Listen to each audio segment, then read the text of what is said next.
এখানে যে একজন সিভিক ভলেন্টিয়ার একটা সাধারণ যুবকের যেভাবে মেরেছে আঙুল লাঠি মেরে, লাঠির গায়ে ছুরি ছিল জিআরপির, সে হচ্ছে মেরেছে আঙুল ভাগ করে কেটে ফেলে দিয়েছে।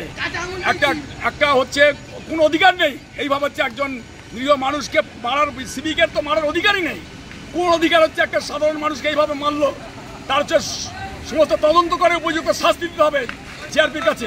এত বড় অন্যায় কখনো হচ্ছে আমরা মেনে নেবো না। এর জন্য হচ্ছে আমরা সারা ভারত কৃষক সভার পক্ষ থেকে, একদম আমার ব্লকের পক্ষ থেকে আমরা আন্দোলনে নামবো। সব ধামা চাপা দেওয়া চলবে না।